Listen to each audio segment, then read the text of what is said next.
Salam, salam, outsider, le débrief commence maintenant. L'Argentine l'emporte aujourd'hui 2-1 face à l'Angleterre et l'Argentine se qualifie pour la finale de la Coupe du Monde. Franchement, je ne vais pas vous mentir, c'est une top performance que les Argentins nous ont sorti aujourd'hui. C'est une équipe nationale d'Argentine qui, depuis le début de la compétition, on n'était pas trop convaincus de savoir quel niveau ils avaient réellement. On sait qu'ils sont champions du monde en titre, cependant, ils ont quand même un tout petit peu tremblé face au Cap-Vert et face à l'Égypte. Donc du coup, quand ils arrivent aujourd'hui face à cette Angleterre-là, une Angleterre déterminée, une Angleterre de Thomas Tuchel, une Angleterre qui a l'ambition, je pense, sous Thomas Tuchel, d'aller chercher un titre international, que ce soit un Euro ou une Coupe du Monde, je m'attendais réellement à ce que aujourd'hui les Argentins galèrent un tout petit peu. Malheureusement, je vais pas vous mentir, aujourd'hui les Argentins, ils sont venus comme des gangsters. Ils sont venus comme des gangsters. Et quand tu es un gangster, même dans la galère, tu réussis à t'en sortir. Et c'est ce qu'ils ont fait aujourd'hui, cette équipe nationale d'Argentine amenée par Léo Messi. Les Argentins sont arrivés comme des piranhas. Moi, je sais ce qu'ils ont mangé. Je sais ce qu'ils ont mangé. Ils ont mangé de la viande. Vous le savez. Et je sais ce qu'ils ont bu, franchement. S'ils ont bu, moi je sais ce qu'ils ont bu. Je tiens là en main, je dis bien, la preuve de ce que les Argentins ils ont bu avant le match. Ces gangsters-là, du Oli Piranha, Oli, je dis bien Piranha et Grenade. C'est bien ça, c'est marqué Piranha et Grenade, je vais pas vous mentir. C'est marqué Piranha et Grenade. Piranha, pourquoi? Parce que c'est des carnivores. Parce que cette équipe nationale d'Argentine-là, aujourd'hui, elle est venue en première mi-temps. Et dès le début de la première mi-temps, dès le début de cette rencontre-là, elle a mis le tempo dans ce match-là, l'intensité. Combien de fautes de l'Argentine vous avez vu en première mi-temps? Il y en a eu, je pense, il me semble, près de 10 ou de 11 fautes de l'Argentine en première mi-temps. Globalement parlant, quand les Anglais ils ont répondu à l'intensité, on s'est retrouvé avec une première mi-temps avec presque 20 fautes. 20 fautes, un football énormément haché. Donc c'est pour vous dire à quel point ces Argentins-là, aujourd'hui, s'il y a une chose qu'ils avaient sincèrement, c'est de la faim. Ils avaient de l'appétit comme des piranhas. Mais en plus de ça, si tu fais Oli, Piranha et Grenade, vous le voyez là, il y a le poisson. Si tu fais Oli, Piranha et Grenade, ça te donne un Oli énergie. Et ce Oli énergie là est vraiment excellent, franchement. Parce que c'est le genre de Oli énergie et c'est ce que te dit Oli en fait. Non seulement il n'y a pas de goût chimique, mais au-delà de cela, c'est une boisson aujourd'hui qui te permet de pouvoir garder un certain niveau d'énergie sans avoir de crash. Donc du coup, quand cette équipe nationale d'Argentine là, elle réussit à mettre cette intensité en début de rencontre là, le qu'ils ont mis en début de rencontre, c'est avec ce même qu'ils ont fini le match. C'est la même chose. Il pouvait être que sur du Oli, franchement. Donc du coup, n'oubliez pas, vous avez 10% off sur votre commande Oli. Je vous le conseille encore une fois et merci à Oli de m'avoir accompagné au courant de cette Coupe du Monde. Oui, oui, oui, non, moi je blague pas, franchement, je vous dis.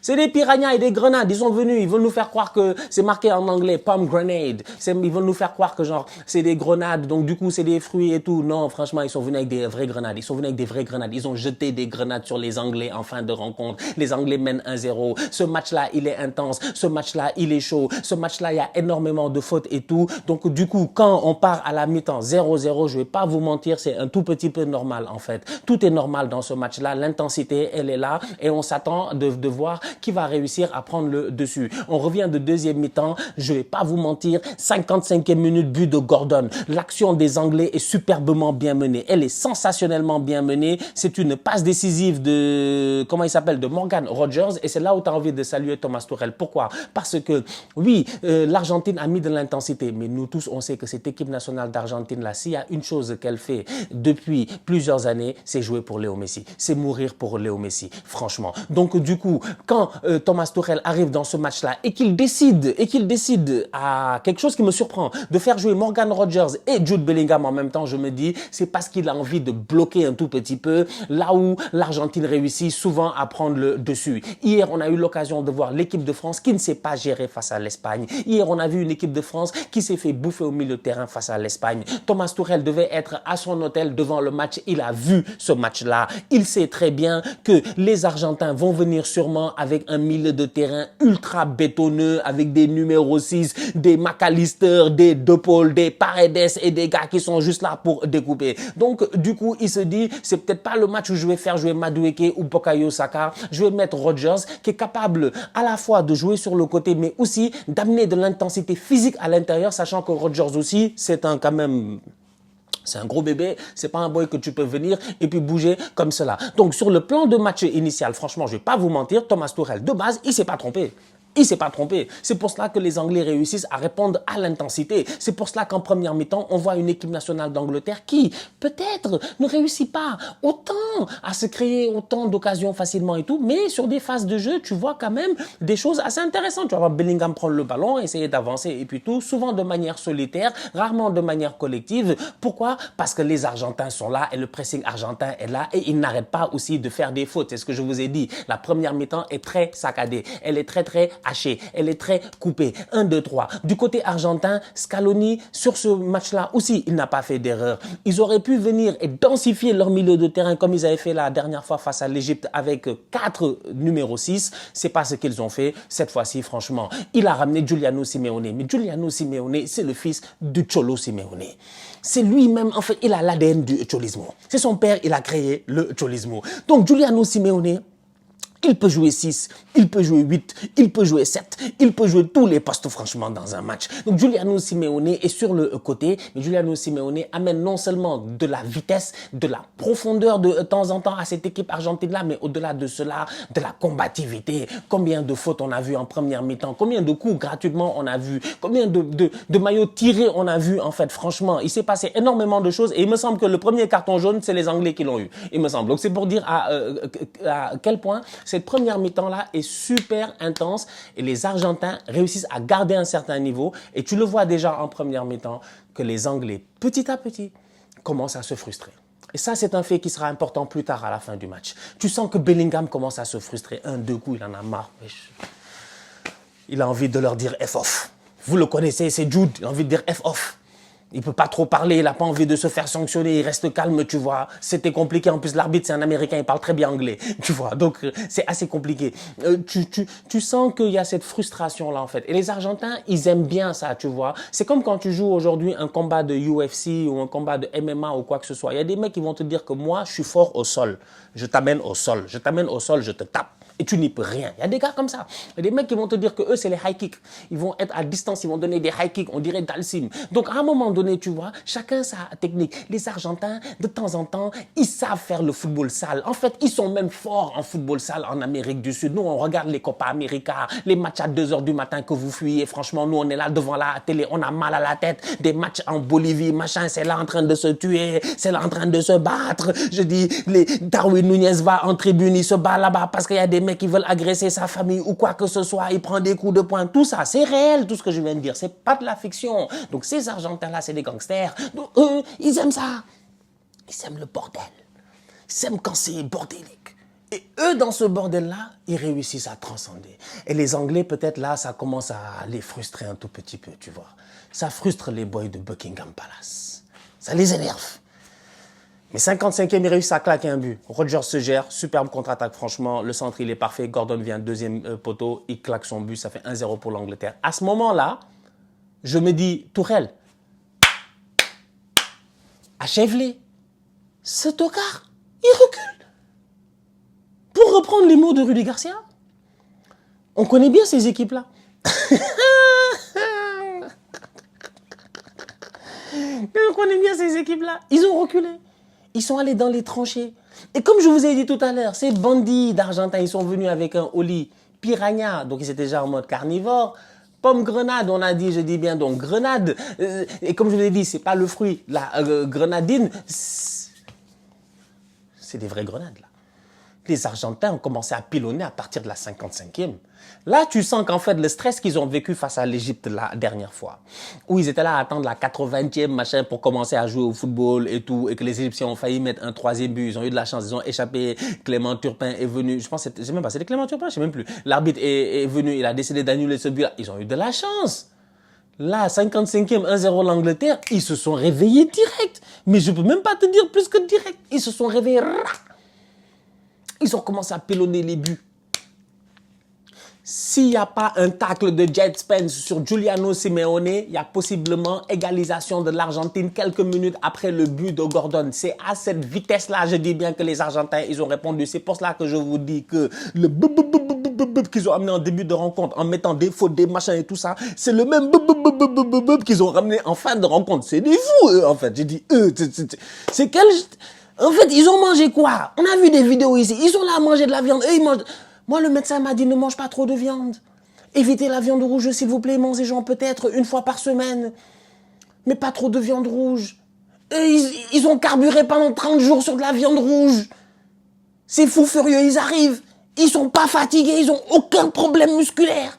Ils courent plus que les Anglais reculent. Thomas Tuchel, ce tocard-là, ce fou furieux-là, il décide de faire un changement défensif. Il décide de sortir à ce moment-là, il me semble, Gordon, pour faire entrer Konza. J'ai dit, il est malade. J'ai dit, toi. Pour reprendre encore une fois les mots de Rudy Garcia, on connaît ces équipes-là. Je comprends pas. En fait, mais attaque, frérot. T'as Oli Watkins, t'as Oli Watkins, t'as Eze, t'as Madueke, t'as Saka, t'as Kobe Maino. Je veux dire, t'as des boys quand même, je veux dire. T'as Rashford, t'as Ivan Toney. Ils sont rentrés trop tard, ils sont rentrés à la 90e. T'as des joueurs quand même, franchement. Mais attaque, s'il te plaît. Tourelle, en plus, il était vraiment... Ça se voyait, tu vois, en première mi-temps, tu le sentais, il était un peu déjà... Les Argentins, ils aiment ça. Eux, c'est le bordel. Ils viennent parler à l'arbitre. Ils vont voir l'arbitre. Non, il n'y a pas faute. Ils savent qu'il y a faute. Il a tiré le maillot. Ils vont voir l'arbitre. Non, je te jure, il n'y a pas faute. Là... Oh, mais tu mens, il y a faute. Et ça énerve Tourelle parce qu'il va voir le quatrième arbitre. Et tu le sens, il est déjà vénère. Il est déjà hors de lui, en fait. Il est déjà hors de son match. Alors que l'autre, il est tranquille. Ils sont là, le plan, il marche à la perfection. Donc, quand ils marquent le but, les Anglais, ça surprend les Argentins. Ils ont accéléré automatiquement. Je vous dis, s'il n'y a pas un tacle sensationnel de Jed Spence sur Giuliano Simeone, il y a but. S'il n'y a pas 2 ou 3 arrêts à la Gordon Banks. Non, à la Gordon Banks. Les anciens, ils sauront. Je dis les anciens comme si moi j'étais un ancien. Je suis pas un ancien. J'étais même pas né, franchement. Je pense que quand Gordon Banks a fait l'arrêt, est-ce que même je dis bien, mes parents étaient nés. Donc, des arrêts à la Gordon Banks. Mais l'arrêt de Pickford est sensationnel. Les têtes, ils étaient là. Je pense que c'était De Paul. C'était De Paul. Je pense que c'est De Paul, il était là posé. Il se prenait pour Beckham. Il mettait pas De Paul. En plus, De Paul nous a tous dit durant sa vie que c'est un grand fan de Beckham. Ses coupes de cheveux, c'est souvent par rapport aux coupes que Beckham a eu à faire dans le temps. Il porte le numéro 7 à cause de Beckham. Beckham était dans le stade, De Paul était là en train de mettre les caviars. Et à chaque centre, tu dis, ça va rentrer, c'est pas possible comment l'alignement défensif, la défense centrale, c'est-à-dire aujourd'hui John Stones, Marc Guehi, tout ça là, et même Konza qui est rentré en plus. Il a fait rentrer Konza pourquoi? Pour que derrière, il y a Lautaro Martinez seul au deuxième poteau. C'est du n'importe quoi, franchement. Les Argentins, ils pilonnent. On savait que le ballon allait finalement rentrer. Il a fallu attendre un tout petit peu, 85e minute, pour que Enzo Fernandez, qui en plus en première mi-temps avait eu une belle frappe à un moment donné, ou même 2 belles frappes, Enzo il a mis... Enzo, tu sentais qu'il cherchait la frappe aujourd'hui, tu vois. Il y a eu le premier temps, il y a une belle frappe, le ballon, il roule comme ça, il met pas au-dessus un peu. Après, il y a une autre, je pense qu'il y a une claquette et tout. Celle-là, elle est rentrée. Pourquoi? Parce qu'il y a un corner joué à la rémoise. Léo Messi vient, il prend le ballon. Dès qu'il vient, il prend le ballon. Ils sont 2 Anglais qui sont attirés sur Léo Messi. Ils essaient de faire un marquage à 2. Malheureusement, ils oublient à l'entrée de la surface de réparation. Enzo Fernandez, petit ballon de Léo Messi pour Enzo Fernandez. Contrôle, frappe. Bellingham sort. Il voit le danger, mais Enzo a trop de temps. Il n'a jamais eu autant de temps dans sa vie, franchement, en toute honnêteté, sincèrement. Il a vu le ballon, il a placé le ballon. Pickford, cette fois-ci, il n'y peut rien. Pourtant, Pickford avait fait arrêt sur arrêt pour permettre aux Anglais de rester dans ce match-là. C'est 1-1, c'est fini. Le coup de massue, il est là-bas. Et c'est là où tu vois un tout petit peu la frustration que les Argentins avaient déjà mis sur les Anglais en première mi-temps. La frustration de Bellingham dont je parlais. Pourquoi il se sentait pas bien? Pas il se sentait pas bien, mais tu sentais déjà qu'il était énervé, en fait. Il en avait déjà marre, en fait, des coups qu'il prenait à gauche et à droite. Quand l'Argentine égalise à la 85e et qu'en plus ça, il célèbre, mais d'une manière arrogante, comme face aux Néerlandais, je savais que c'était mort. Ils étaient là, ouais, ça va, c'est bon, on a compris, sincèrement. Ils ont célébré pendant 5 minutes, ils sont revenus, 5 minutes plus tard, ils ont mis un deuxième but. Rentrez chez vous. Vous dites, c'est des gangsters.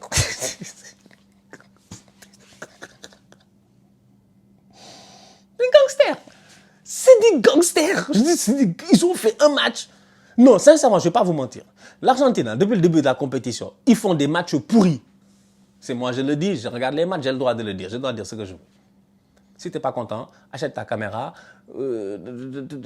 ouvre ta chaîne YouTube et puis commence à parler. Franchement, Mais aujourd'hui, ils nous ont montré en fait que ils ne savent pas qu'ils font des matchs pourris en fait. C'est nous, on pense qu'on fait des matchs pourris, mais ces gangsters-là, ils forcent juste pas. Quand ils ont vu le danger. Non, moi je sais qu'ils vont élever le niveau en finale face à l'Espagne. Ça va être incroyable. Ça va être incroyable. Ça va être incroyable. Ils ont pilonné les Anglais, wesh. Mais j'étais choqué, ils étaient là, les Anglais, ils prenaient les coups dans les cordes, tu vois, ça balance les centres là-bas, les centres par-ci, les centres par-là. Messi, il est ailier droit. Messi, il a 150 ans. Messi a commencé sa carrière il y a 16 ans. Il y a 30 ans, il était, je dis bien, ailier droit. Il finit sa carrière 30 ans plus tard, à 40 ans. Les mathématiques ne sont pas bonnes, mais c'est pas grave. Ailier droit.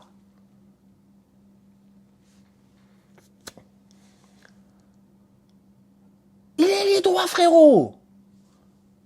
C'est Messi, il est sur le côté, c'est l'ailier le plus lent au monde. J'ai jamais vu ça de ma vie. Messi ne court pas, Messi n'accélère pas, Messi ne fait, Messi, il est là, il est posé, franchement. Il prend le ballon, il slalom. On dirait que c'est les autres. On dirait Messi, il est statique. Et on dirait il est debout et les autres, ils sont sur un tapis roulant et les autres, ils arrivent et Messi, il doit juste les éviter. Comme les jeux là, tu vois, à l'ancienne dans les téléphones, où tu fais ça, ou le jeu du ballon là, où le ballon il vient et toi tu bouges comme ça pour venir taper le ballon. C'est comme ça que moi je sens Messi. Parce que Messi, on dirait que lui, il est à 2 à l'heure. On sait qu'il est à 2 à l'heure.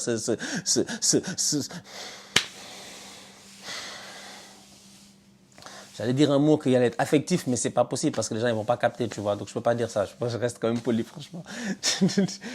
Ça rime avec tocard, ça commence par ça. C'est que c'est un bandit. Mais il vient. Il est posé sur le côté. Il était transcendé en deuxième mi-temps. Moi, je vous jure, j'avais vu Messi comme ça. Messi en fin de match, quand ils ont gagné le match là, moi j'ai vu Messi gagner des Ligues des Champions, j'ai vu Messi gagner des Coupes du Monde, j'ai vu Messi comme ça. Ouais, je me suis fait mal. Ouais, je me suis fait mal. Il était là comme ça. Ouais. Il était en transe. Il a failli devenir fou. Mais quel match! S'il y a une frappe de McAllister, le ballon tape le poteau, les Anglais ne réagissent pas. Avant même que les Anglais ils réfléchissent, mais il évolue là-bas.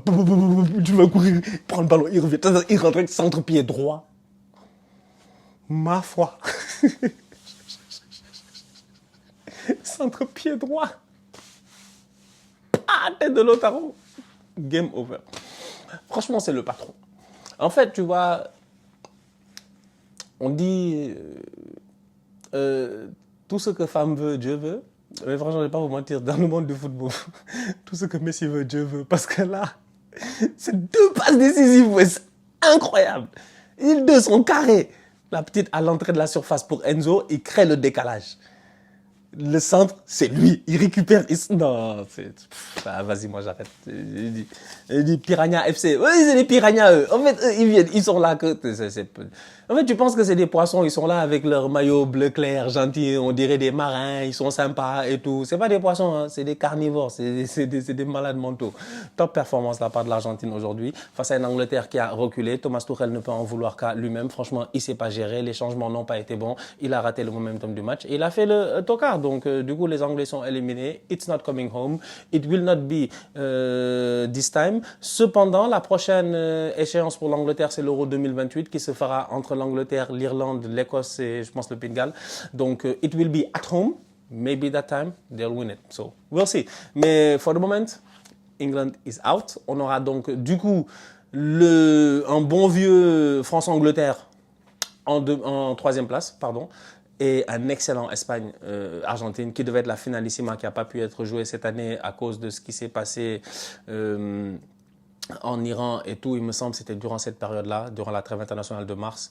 Donc, du coup, c'est ça sera cette finalissima. Messi contre Lamine Yamal. C'est fou de se dire que Messi a lavé Yamal et que Messi et Yamal vont se retrouver en finale. J'ai mal à la tête, franchement. Je me dis, vraiment, le bon Dieu, il a des plans que nous-mêmes, on ne peut pas anticiper. C'est incroyable. Bref, la famille, on se capte très bientôt pour une nouvelle vidéo. D'ici là, on continue à liker, on continue à partager, on s'abonne. On est ensemble, on reste en santé. Toujours le plus important. Tous outside.